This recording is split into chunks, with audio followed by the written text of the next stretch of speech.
धारण करिए। नजर दोष एवं तंत्र बाधा से बचाता है। कितना बड़ा तांत्रिक व्यक्ति क्यों ना आपके ऊपर में तंत्र क्रिया कर दे, वह तंत्र क्रिया नहीं लगेगी, सदा आप बच्चे रहेंगे। इसका तीसरा फायदा भूत प्रेत एवं नीच शक्ति से बचाता है। नमस्कार दोस्तों, स्वागत है। दोस्तों, चैत्र नवरात्रों में ज्वारे का क्या करें, अखंड ज्योत की बाती का क्या करें, अखंड ज्योति में जो तेल होता है बच जाता है उसका क्या करें, नवरात्र कब समाप्त होंगे और कब से शुरू हो रहे हैं, 2024 में कन्या पूजन कब करें, कितने व्रत पड़ेंगे, हरे भरे जौ का क्या करें। दोस्तों, आज हम जानेंगे सब कुछ इस वीडियो में। हे माता रानी, जो आपकी इस वीडियो को सच्चे दिल से लाइक करें, उसकी गरीबी जन्म जन्मांतर की परेशानी दूर कर देना। जय माता दी। दोस्तों, मुझे यह वीडियो फिर से इस वजह से बनाना पड़ रहा है ताकि नवरात्रि में आप सब बाद में गलती ना कर बैठे।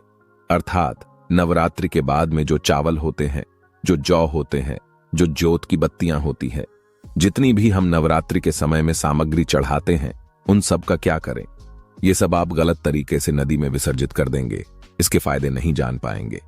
इसलिए मैं एक वीडियो फिर से मुझे बनाना पड़ रही है और मैं आप लोगों को फिर से जानकारी बता रहा हूं, तो ये वीडियो ध्यान से देख लेना। इस वीडियो को देखने के बाद आपको पूर्ण रूप से समझ में आ जाएगा कि इस सामग्री का क्या करना चाहिए। दोस्तों, सबसे आप में से अधिकतर जो लोग हैं नवरात्रि में बहुत सारे गलती कर बैठते हैं। ऐसे गलती की 9 दिन तक आप माता रानी की खूब पूजा करते हैं। माता रानी की पूजा करने के बाद जो चावल होते हैं, जो श्रृंगार का सामान होता है, अगरबत्तियों की जो कही जाए जली हुई भस्म होती है, जो श्रृंगार का सामान होता है, जो दैवी सिक्का होता है, ये सब नदी में जाकर के विसर्जित कर देते हैं। यही सबसे बड़ी मूर्खता है। सारी जानकारी इस वीडियो में मैं आप लोगों को विस्तार से बताऊंगा।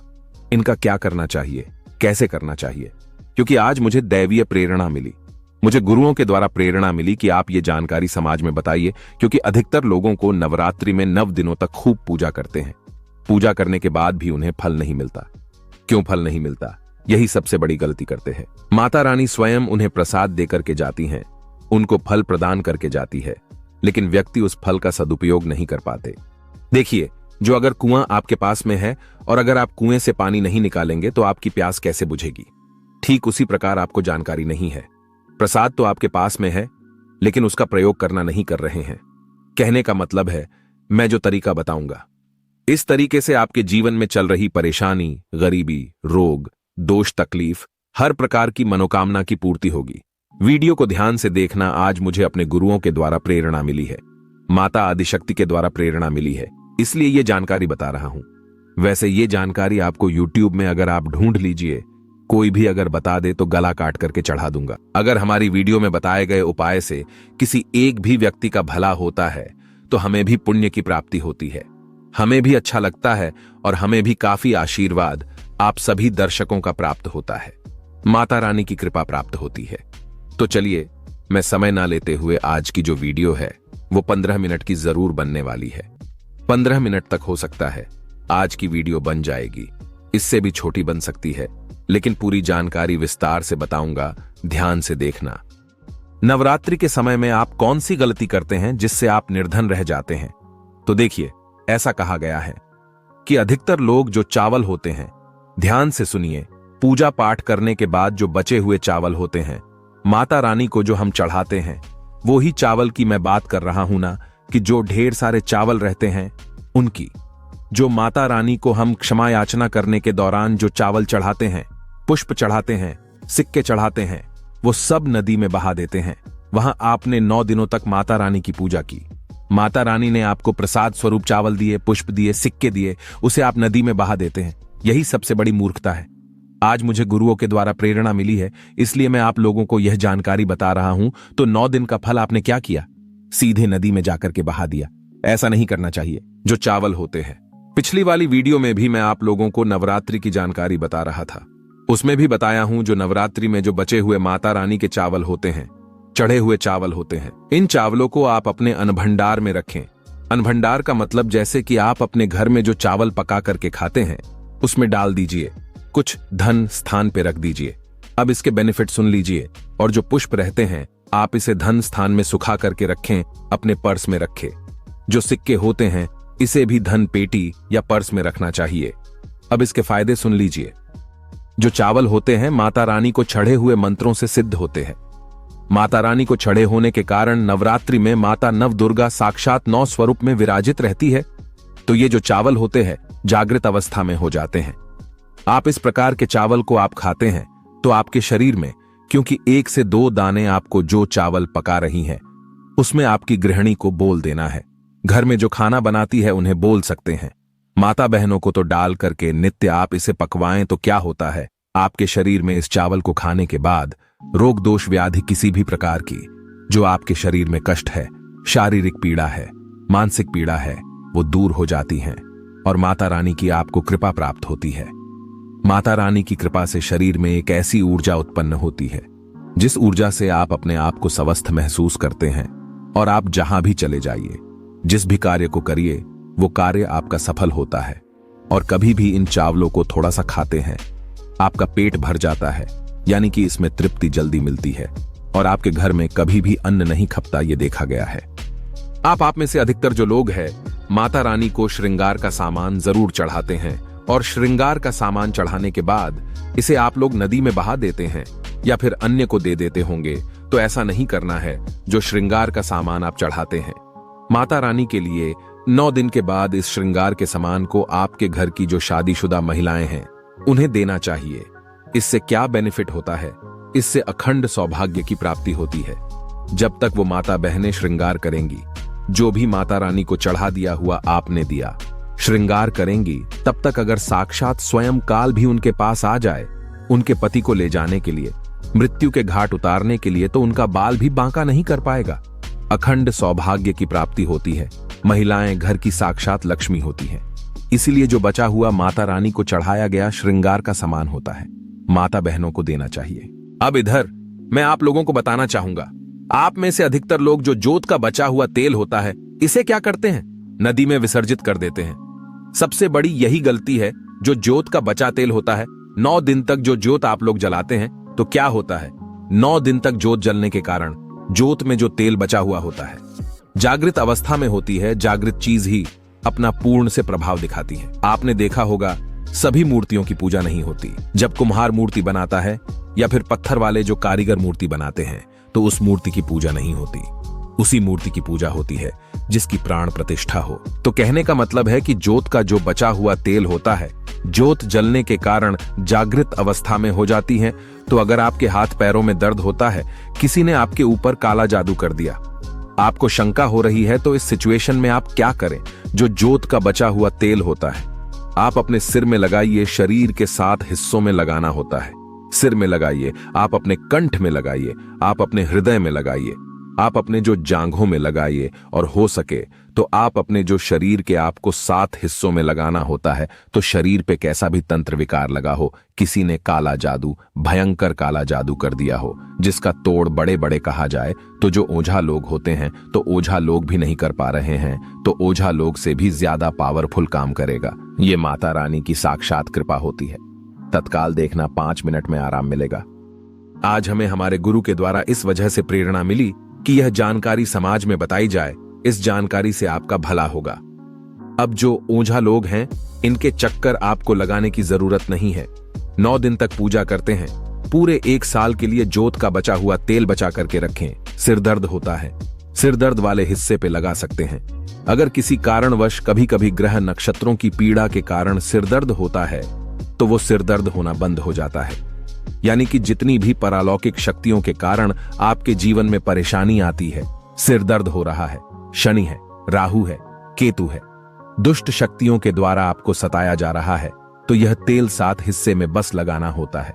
शरीर के 7 हिस्सों में लगा लीजिए। सिर, पैर, हाथ, कोहनी, या फिर आप अपने हृदय में लगा सकते हैं, कंठ में लगा सकते हैं। इस प्रकार से आपको 7 हिस्सों का चुनाव करना होता है। तो कैसी भी आपके जीवन में परेशानी हो, शरीर में शारीरिक पीड़ा हो, सारी पीड़ा दूर हो जाती है। चलिए मैं आप लोगों को बताना चाहूंगा, अगरबत्ती की जो भस्म आप जलाते हैं, या फिर आप गोबर के कंडे जलाते हैं, या फिर आप माता रानी के लिए जो भी चीजों को जलाते हैं, तो इनकी भस्म का क्या करना चाहिए? जलाने के बाद जो अंतिम चीज होती है वो चीज भस्म होती है। भस्म का क्या करना चाहिए? तो पूरे साल के लिए, 1 साल के लिए इस प्रकार की भस्म को बटोर करके रखना चाहिए। जो अगरबत्ती की भस्म है, या फिर कहा जाए गोबर के कंडे की भस्म रखी है, क्योंकि माता रानी को हम जो कच्ची धूप जलाते हैं उसकी भस्म भी काफी सारी हो जाती है। क्या इसे मैं नदी में बहा देना चाहिए? अगर ज्यादा है तो नदी में बहा दीजिए, बाकी कम से कम आपको 1 साल के लिए आपको यह भस्म अपने पास में जरूर रखनी चाहिए। मैं भस्म के बेनिफिट बता रहा हूं और इसके फायदे बता रहा हूं। इससे पहले अभी तक जय माता दी नहीं लिखा है तो जय माता दी लिख दीजिए। अगर आप जय माता दी लिखते हैं तो हमें भी काफी गर्व होता है और हम जो जानकारी बताते हैं उसमें हमें आनंद मिलता है। तो जो भस्म होती है इसका क्या करना चाहिए? अगरबत्ती की जो भस्म होती है इसे पूरे 1 साल के लिए आपको बचा करके रखना होता है और इसे थोड़ी थोड़ी आपको खानी होती है। अगर आप चाहते हैं कि आपकी अध्यात्म उन्नति हो, आपकी प्रगति हो, तो ये थोड़ी थोड़ी मात्रा में खाना शुरू कर दीजिए।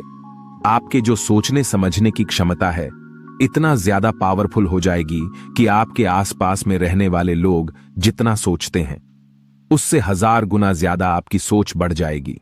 जिस भी कार्य को करने के लिए जाएंगे उस कार्य में आपको तरक्की मिलना शुरू हो जाएगी।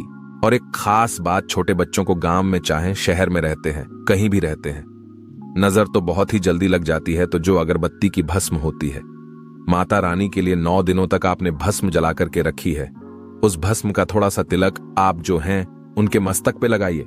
या फिर चाहते हैं तो जिस हिस्से में दर्द हो रहा है, जैसे कि पेट में अचानक से दर्द हो रहा है, कई लोग प्रेत वगैरह डाल देते हैं, ये सब अधिकतर देखा गया है, इसलिए मैं जानकारी बता रहा हूं। तो उस हिस्से पे आप जो है इस भस्म को रगड़ दीजिए, अच्छी तरीके से भस्म लगा दीजिए। तो पेट में अगर प्रेत लगा हो, प्रेत भस्म हो जाएगा, बाहर निकल जाएगा। सिर दर्द हो रहा है, सिर में लगा दीजिए। यानी कहने का मतलब है कि ये आपके हर प्रकार के दुख, तकलीफ, बाधाओं को दूर करने का काम करता है।